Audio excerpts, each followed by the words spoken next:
What is up? Welcome to the Being Beautifully Honest podcast and channel. Thanks for being here, being subbed. If you're not, hit the button, and while you're at it, hit that like. If you're listening on YouTube, it's like walking in the room and hitting that light switch.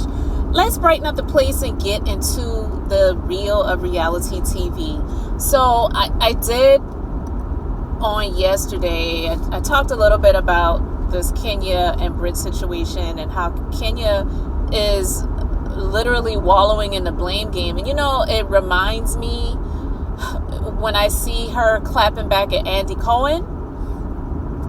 It is because I felt this way when Nene was going through the situation with Bravo and how she was like, saying, don't talk about me. And, no one knew you before you knew me and all the other stuff, when she wasn't happy about what was going on with her situation on RHOA.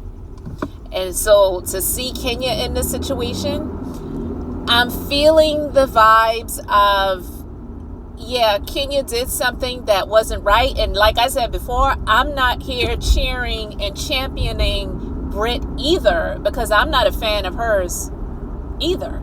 I don't hate the chick because I don't know her, but I don't care for some of her ways. And I do feel that she was coming in on this new season with a motive and a vendetta to come for Kenya, because she was a fan of the show.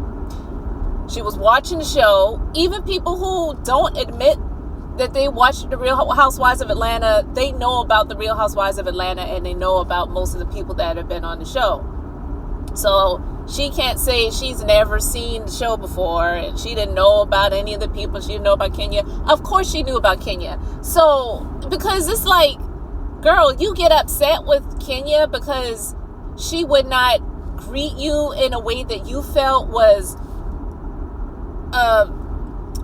honorable to you, because you felt like she was coming for your marriage, because she was just making a comment and giggled when she commented about the ring, which you were talking about, and like she's supposed to know you, and that's my husband, I'm married. No, this is my first marriage. It's just my second ring. Who the hell would know that? Like, a lot of people who've been married for a long time never get a ring upgrade. So it's not a freaking big thing. Who cares?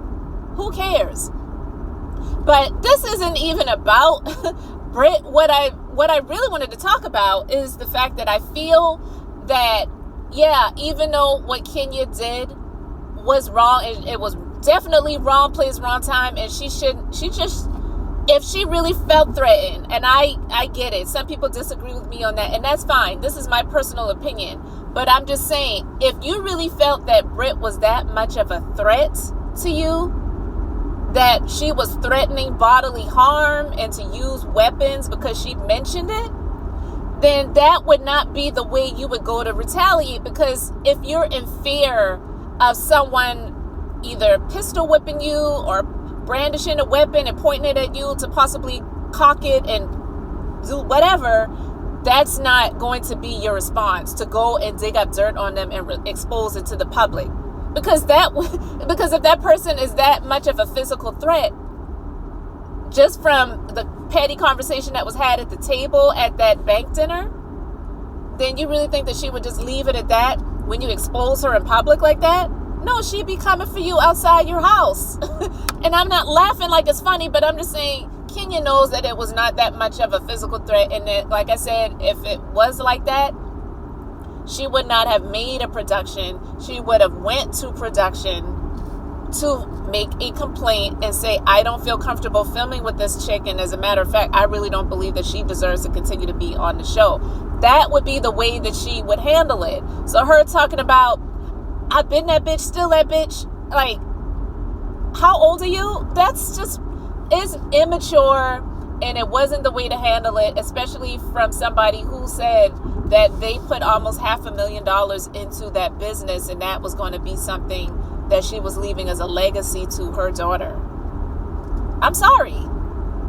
Actually, no, I'm not sorry. That's just the way I see it. So, but with all of that being said, her coming for Andy, I feel the vibes of years ago when Nene was either coming for or responding to Andy, Nene was the highest paid, okay? Things are changing. Budgets need to be cut.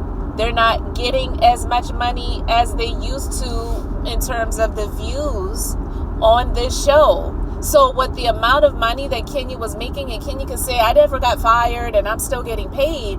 Well, shit, if you are, then why are you worrying about, not being able to be filmed for the rest of the season? I would take it as, I'm getting a paid vacation, right? I'm just saying, I'm getting a paid vacation. I'll be back next season, and it's on and popping. I learned my lesson from this situation. It was a bad decision, and I know moving forward how to handle it. And now I'm getting to sit back, and this is a paid vacation for me. So there must have been a cut in at least the money, if not her being cut completely from the show and from Bravo, like she says. That's what she says, right? Because there are conflicting reports. There are reports that she was just suspended. There are reports that she was actually fired. We all can see that they put the post up after the screen faded to black on last episode, saying that after what happened, they decided to no longer film with her this season. No, the words didn't say we decided to terminate her employment or fire her, but I don't think there have been many times in the past with the Housewives franchise overall that they have actually said that we fired this person. The only one that I can remember is Jenny Nguyen from the Real Housewives of Salt Lake City, the racist Asian chick that was, they pulled up all this stuff when she was talking about Black Lives Matter and black people and all kind of stuff on social media. And then, we could see her interactions with Mary and how, Mary could say things that are inappropriate, but she was just like on 10,000 when it came to Mary and how she was responding to Mary about stuff. So it was just ridiculous. So she definitely was fired, and I was happy about that because I had talked about that too. But anyway, to me, no, I don't feel that she was just let go because of the situation. I also believe that it was budget cuts. She was the highest paid, and it was like, you know what? Because they're paid per episode. They're not just, I think maybe years ago they used to do it like that where they were just paid out, but now it's like paid per episode. So when they get cut from episodes, their money gets cut. So, I do believe that her money was cut. But because I believe that this was not just about her actions, it definitely has something to do with the money. Her actions caused her money to be cut because, they were looking for a reason to cut and cut at the top. If they have to do that, if it saves them some dollars, then that's what they're going to do. And that's exactly what they did. But again, I'm not here to say that Brit deserves to be on the show because I'll be honest, I do not believe that she is a good fit for the show. I don't. I pick up Love and Hip Hop Atlanta vibes. That would probably be more her speed. I'm not talking about just because of the fillers and the Botox, but just her behavior. It's not Housewives. It's not. To me, I don't pick up Housewives for her. I pick up Love and Hip Hop Atlanta.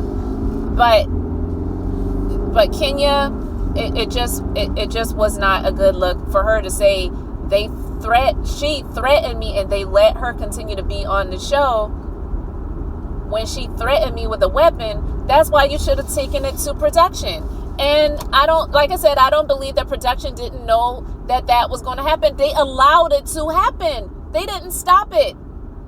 So that's the other reason why I do believe that this had some money, involvement with it as to why they allowed her to push forward and do this. Because if they really needed her for the show, I believe they could have paused that. They didn't have to let that happen. That was a big production that she made. So there's just no way that they didn't know that it was going to happen. And two, all of it was filmed.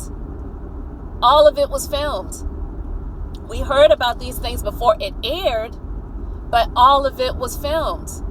And because it happened in front of this large crowd that she had at her grand opening, that is the reason why I feel that, production, if they really wanted to, they could have done something more to prevent this from happening and stopped her from doing this, because she had multiple poster boards. Multiple. It wasn't like she just pulled this one out with Brit with a schlong in her mouth. So, other people saying things to the, in the confessionals, like Portia. I don't remember exactly what she said, but the one that was the most graphic in explaining what was being shown, because they did not show it, it was blurred, was Cynthia. Because Cynthia said, ain't nobody want to see this girl with a dick in her mouth. We couldn't see it, so they allow her to say what was being shown. So that's why I'm saying this. I might be rambling a little bit, but I don't believe that Kenya was feeling 100% threatened, because if she knew how much of it was like a huge importance for her to have this check continuously coming in, and she's seen in the past how Nene was done, and Nene was the highest paid on the show, and she had even talked about it in interviews, talking about Nene, and there's no way they're going to allow this and allow that and this and that and the other. So all of that should have been a cautionary tale to her. She allowed her emotions to get the best of her, and I always say, do not operate in your emotions and in your feelings, because your feelings will fool you and make a fool out of you. And that's what happened. So guys, I'm sorry about the noise in the background. This is a conversation because I'm behind the wheel right now as I record this. But anyway, guys, I am going to come back and talk about some more, because I have some more that I want to talk about when it comes to this. But yeah, they were definitely looking to cut that budget, and they allowed this to happen because it benefited them financially. And Kenya, she just made a wrong decision, and she really needs to sit in that. She can't keep blaming everybody else and then getting mad at Portia. And I'm not even a fan of Portia, but getting mad at Portia, getting mad at Cynthia, getting mad at Andy for discussing it on the podcast. Like, that's what he does. That's what he does. And her clapping back at Andy, I got those vibes like when Nene was talking about Andy before. So if she wasn't truly 100% fired before, I think she may have put the nail in the coffin for herself now. And I like Kenya. I like her on the show. Now, past few seasons, and it wasn't just her, but I think maybe also because she had personal stuff going on with her marriage, that the divorce was going on longer than the actual marriage did. So yeah, it's a lot of stress and all that, but it's like, you get paid to showcase your life. Deal with it. There's other people struggling and going through stuff in the world, so I don't feel sorry for any of these people. I'm just here to tell you, if you want to sit and champion them and do petitions and and all this other stuff for these people, you go right ahead and do that. I ain't got that type of time. I got real life stuff going on in my life, and I know a lot of us do, but we're just here to talk about the mess and give our opinions on what we see. So you guys let me know your thoughts in the comments, and I appreciate you all being here, liking, subscribing. I'm Beth, just being beautifully honest. So until next time, I wanted to keep it brief, beautiful, and now I'm going to say bye.